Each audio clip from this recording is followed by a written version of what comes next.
Hello, my wonderful, beautiful friends. Welcome back to r/EntitledPeople, where you'll hear ridiculous stories about people who believe that the world truly does revolve around them, and they can do whatever they want and get whatever they want. Guys, I hope you're having another great day today. And listen, you're about to hear some more super entitled stories, so sit back and get comfy because we're diving in. Oh, and do hit that subscribe button for future stories. So I work at a phone store, so I deal with entitled customers often. But this lady is the worst in a long time. So she comes in yelling at me about how much our company sucks for slowing down her data. Trying my best to keep my composure and to help the lady, I tried explaining our plans to her because she was on the lowest 1 GB plan. She then says a line that I will never forget. She says, "I can't believe you scammers are forcing me to pay for more data just because my stupid neighbor can't pay his internet bill on time." What? At this point, I'm curious and I asked, "Ma'am, do you have any internet at home?" She then went on a 5-minute screaming rant about how she doesn't want to pay for internet ever. So she steals Wi-Fi from her neighbor, who's been in the hospital for the last month and hasn't paid his internet bill. She then explained to me how this is an inconvenience to her because she needs internet at home to run her business and watch Netflix. I then offer one of our unlimited data plans, but she responds with, "How is it fair that I have to pay more money for data? You should force him to pay his bill because I'm not paying any more than I am." She then demands that I waive her overage charges and upgrade her $25 plan to the unlimited $80 plan for no cost, saying that she doesn't have control over whether her neighbor pays the bill or not. So after another few minutes of me calmly explaining that I wasn't gonna do that, she stormed out. My friends, I wish this wasn't so easy to believe. There's so many people in this world who don't want to pay for their own internet. Okay guys, so a little bit of story time on top of this story time. So my parents used to live in a duplex that had this neighbor who was too cheap to pay for his own internet. So you know what he wanted to do? He asked my parents if we could drill a hole into our wall from our side to his side and just snake an Ethernet cable through so he could leech our internet for free. Like, he didn't even offer to split the cost or anything. Some people just don't want to pay for internet, like, at all. So back in 2003, I was 21 years old and bought my first and last brand new car right off the lot. Meanwhile, I still had my first used car, a 1988 Chevy Blazer. So I had a coworker who was about 15 years older than me who needed a car. We had gotten along really well up till this point, and she just had a baby girl and was a single mom. I wanted to help her out, so I told her about my Blazer and how I wanted to sell it, and said if she wanted, she could come take it for a test drive. I told her my garage code because I knew I wasn't going to be home, and that was a huge mistake, but hindsight is 20/20.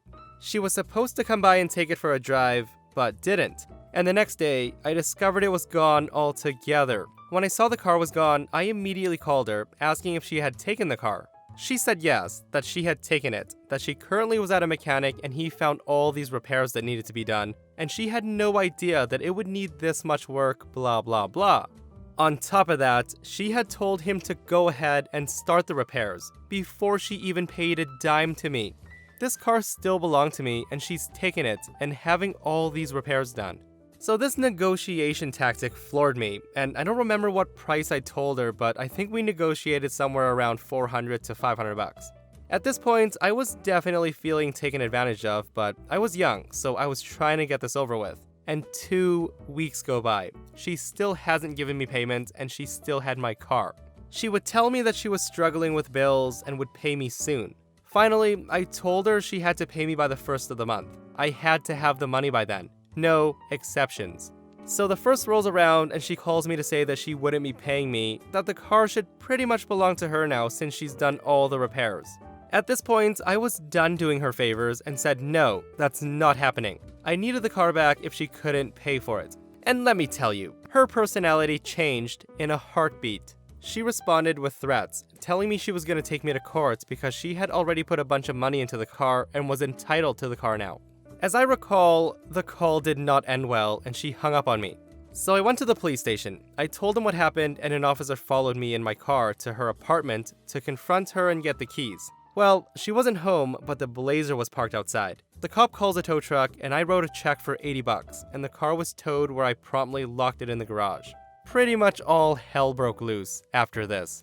She called me and left harassing messages on my phone, and she accused me of stealing my own car and being a bad friend. She even had her mother call me, trying to say that I need to give her a break, that she's down on her luck, and could use a free car. I argued with her over the phone, and I kept saying that she could have the car if she paid for it. And her mother kept yelling, but she doesn't have any money. Like I said, my coworker was like 35 years old, so to have her mother arguing to me was pretty surreal. The worst part was, she showed up by my work and basically throws a tantrum in the break room. Luckily, she got fired not long after this incident, and I sold the car. Now, present day, I would never have allowed anybody to test drive my vehicle without me being present, let alone take it into their possession. Lesson learned. So how the heck did that woman think she was gonna get away with this? What the heck was her game plan? Did she really plan to just keep the car until OP was tired of chasing her around to get it back? In my opinion, OP was way too nice waiting the 2 weeks though. That was 13 days, way too long, before getting police involved. I also love how her mom tried to argue with OP, but she doesn't have the money. Well, ma'am, the last time I checked, no money equals no things. It's a pretty simple concept. So I own an acreage that we plan to build on someday. I want to note that I'm not there often, as it's a few hours drive away.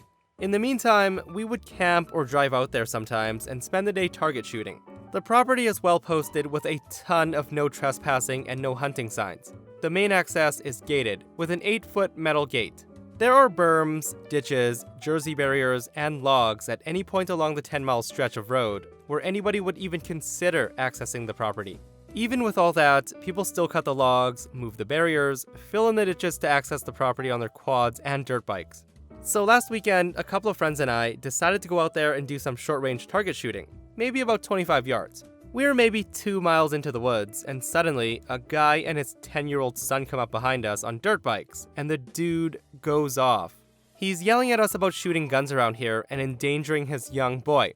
Now, we're shooting range targets that we've set up against the hillside, so no bullets are whizzing around, and it's my property.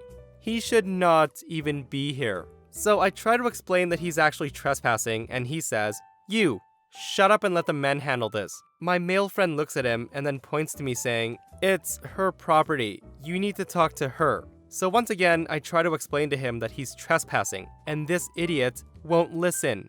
So he then tells me he's calling the sheriff because we're shooting and we need to stop what we're doing and follow him to the road to meet the sheriff because the property is gated. I gated it. I said we wouldn't leave because it's my land. He then actually threatened to have me arrested and walked away, and he actually called the sheriff. Now, while he did that, I also called and told the sheriff's department that the gate was unlocked and they could drive in. They said it would be about an hour and they would come to the site. Now, we probably had a dozen rounds already loaded into 3 handguns, so we figured, what the heck. I told the dad we were going to continue to target shoot, and of course, he flipped his lid and called the sheriff again. We fired them and then made sure that all the guns were on the table open, so the sheriff could see that they were empty, and then we sat there talking amongst ourselves while the idiot stood with his son. The sheriff shows up and the guy explains how he and his son ride here all the time, how he basically owns this property. He then shows the sheriff what direction he came from when he rode up and discovered these dangerous shooters, referring to us. The officer just lets him talk and writes it all down. Then he comes to us and I show him my ID and my phone where I've pulled up the tax records to show that I'm the owner, and that this fine gentleman does not have my permission to be on my property. At all. Ever. The officer then goes back to the man to get some more information. He asked if these are his dirt bikes that they're riding, and the guy proudly says yes. Then the officer asks where the helmets are. The guy says he doesn't need them, on his private property. The officer then asked if the bike's registrations are current. Again, the guy says yes, but they don't need to be because he's on private property. So the officer then asked if he really does own this land, and that's when the guy realizes that things are not going his way. So far, being an entitled idiot has cost him a ticket for no helmets and a double amount ticket for the kid not wearing one. He also received 2 tickets for unregistered bikes. He also received 2 more tickets for trespassing charges and a vandalism charge because we found out that he had wrecked a spot in the gate to access the property. He then had to push both bikes 2 miles down the road and then walk another 3 miles to his truck. plus whatever the cost is to repair the damage he did, making the access, and damages for the trail system he created. Now, if he hadn't been a dick to me, I would have just told him that he couldn't ride here and blocked his access.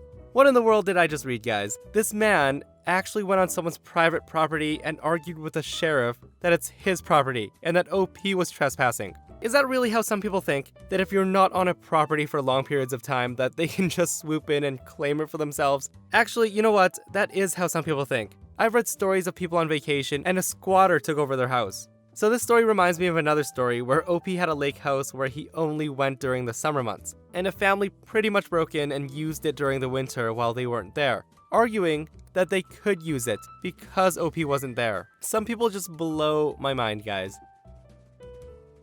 My husband was invited to his cousin's wedding, and I was not. And honestly, I don't care. There's a pandemic, and they might have a severely restricted guest list, and I don't really know them. But then, I get a phone call from the maid of honor, asking me if I'm working that day. It's a Saturday, so I'm not, and then she asked me to come. I told her, of course, I'd be happy to. So it turns out that I'm not actually being invited to the wedding as a guest. I'm to arrive at the hotel at 7 a.m. in the morning to do the bride and bridal party's makeup, and then throughout the day do touch-ups while they're getting the photos done. Now, I haven't worked as a makeup artist in a very long time. When I explained this to her, she said, "But you still know how, right? And you have the stuff." I told her, well, yes, but then... She then interrupts me and says, "Then I don't see what your point is. Come on this day and I'll send you an email with all the info." So to recap, this is what she told me. I'm to show up at 7 a.m. and do 8 faces. I must also bring my own makeup kit. When I explained on the original phone call that I no longer have a working kit, I was informed that they know that I get free makeup and that I should have plenty. I'm also to bring enough lipsticks to give one to each person so they can touch up, but they must all be the same color. I'm also to stay the whole day, but not as a guest, since they didn't pay for a plate for me. I can set up at the back and be ready when the bridal party needs touch-ups. I also need to bring my own food. So doing this, it will not count as my husband's gift, as we are all family and everybody's pitching in. They basically expect me to do this all for free for them, just because I know how to do makeup. It feels great. I love this person's comment right here. Go to the dollar store and purchase 8 little girls' makeup kits for $1 each. Mail them to the bride with your condolences for not being able to attend. So I have a condo at a resort in a popular vacation spot. I run it as a business. The resort rents it out for me as part of their hotel and keeps a percentage. So importantly, to have it count as a business, not a home, I can't use it for more than a few days a year. This year, I let my sister have all my personal use days as an anniversary gift. In comes my entitled relative who found out from my sister that I let her use the property as a 25th anniversary gift, for free. So the relative called me up today to let me know that she's taking her family on a vacation and wants to use my condo. I told her she can book it through the resort and I gave her a discount code, which is my standard family discount. My family discount basically discounts it to a point where I make nothing from the rental after the fees to the resort. I text her a link to the property and tell her how to book with the coupon. She asked how much, and again, I don't know off the top of my head because I don't set the price, the resort does, based on demand. So at this point, she starts to get heated and says I'm not being helpful, and I told her I can't do anything myself, and if I wanted to use it myself, I'd have to book it the same way. She calls me back and tells me it won't let her book. I hop on the site and check, and it says it's not available for those dates, as one of the days is already booked. So then she asked if I can cancel it. I told her no, because I don't manage it and I'd have to pay full price for the person to stay somewhere else in the resort.